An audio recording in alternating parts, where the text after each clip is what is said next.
All right, let's take a look at Savage Dragon number 272, America's greatest comic magazine.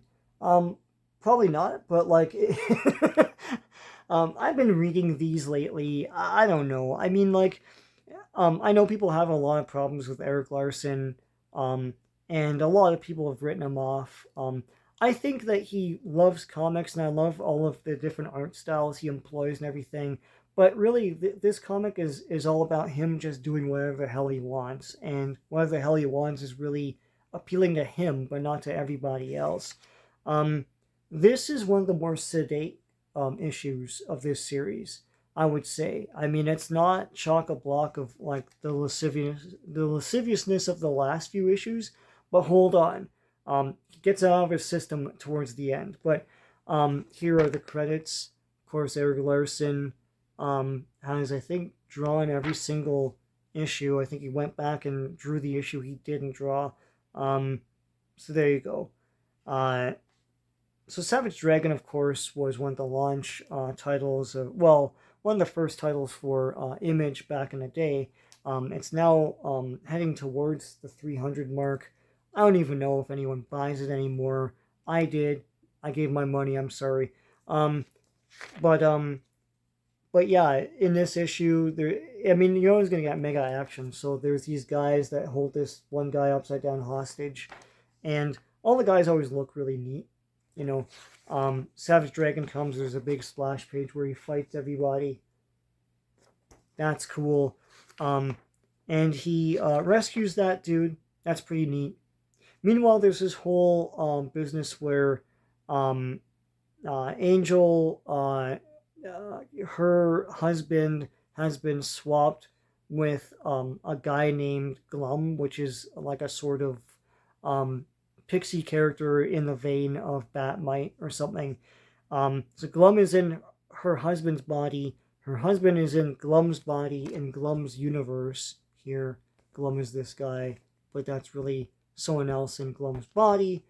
Here's Angel asking a Mr. Terrific clone to try and find her husband. That's been ongoing. Also, uh, Walter, the talking tiger, sort of like talking Tawny, um, uh, is homeless and living in the Savage Dragon house. Savage Dragon, if you didn't know, has been dead for many, many, many years. This Savage Dragon is his son, Malcolm Dragon, who's now Savage Dragon. He doesn't even go by that, but the comic does. He has had many children by um, this lady here, and so he has children, and he has a grown child as well.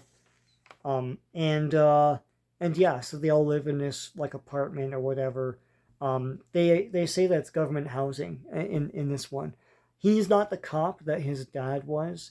So that's something. I don't know if that was resolved in something or explained. Savage Dragon has a team, but they're all in the hospital. And here they are, and he's saying, "Guys, get up, let's go." And they're like, "Well, all our bones were broken. Like, I can't really do anything." So Savage Dragon is on his own right now. Here's more family hijinks. They're comparing pizzas. Here's the grown child. Um, they're comparing deep dish to crispy crust.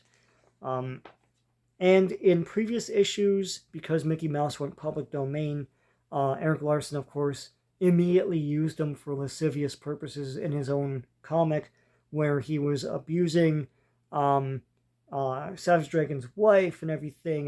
That's as far as I'm gonna say with that. But they now she wants to sue Mickey Mouse, and then Savage Dragon's like, he has more lawyers than God and everything. So he's like, fine, sue him. And like he gets broken down. Meanwhile, all these other guys from the beginning of the comic rain down on him and start fighting him. Um, and he's trying to protect his wife, and then he throws her onto a roof. There, whoo, she flies up onto a roof. There you go. She calls for help. Um, and then they take Savage Dragon to meet their boss called Manly Warbride. So I have the first appearance of Manly Warbride. So there you go. I think it's his first appearance. I don't know. Um, there's always all these weird characters in Savage Dragon. Um, all the design work and stuff and the action brings me back, but like it is weird stuff. Anyways, Savage Dragon has a whole family of super powered kids, so they all join in the fray and fight everybody and stuff. So that's pretty neat. And that's that. So at the end of this, I was like, nothing really terrible happened. I mean, there's one part where where Savage Dragon's Malcolm Dragon's wife says, "Oh, I," because she always likes to not wear panties. She's like, "I'm wearing panties," and she shows it and stuff. But I was like, you know what? Nothing really bad happened. I love how the letters page is like fine print, so they could get like the all the big like ranty letters in there and stuff. So I was like, okay. Then in the back, there's more art. So I'm like, all right, whatever. And it's like Amy Dragon issue 1, just like, for shits. And a comic here, I don't know if I can even show it. Called Jackson Dragon in Pitching Paranoia. So it's one of the kids. He's like, well, I don't know if I can like bat this ball and everything. And everyone's calling Jackson a freak and everything on the team. And then this guy, I'm not gonna show it. Then a villain comes and like he super throws a ball and it pulverizes one of the kids. There's really nothing left, and so the kids. So I was like, oh, okay. All this bad stuff's happening in the back here. He had to get out of his system. There's another one I'm not going to show where Savage Dragon has obviously ripped apart Mickey Mouse. I'm trying to explain and not get like struck or anything. And there's like juice everywhere. And he's like, oh, I may have gone a little overboard. And then all the other characters like on his team are like a little overboard. Leveling a whole building is way overboard. And then his wife's like, oh, I thought it was hot, so that's that. I'm not gonna show that. And this was funny. It's from James Squires. It's just a little comic. I'm trying not to show the other page. It's a little comic strip with this guy rescued from a desert isle, and then at parties he's like, hey guys, remember when? Yeah, you were on that island. Yes, we remember, because that's all he talks about now. And he just gravitates to the potted plant like he did on the island. I thought that was funny. It's a grab bag.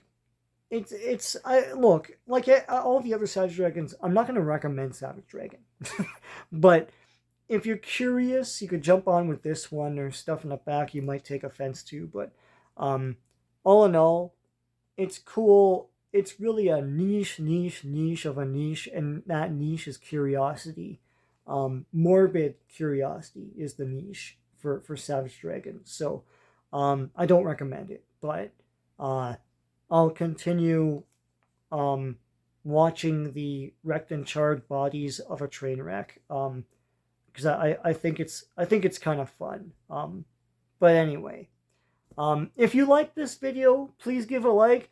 If you haven't subscribed already, please subscribe to my channel. Lots of cool comic book stuff on here. So until next time, take care.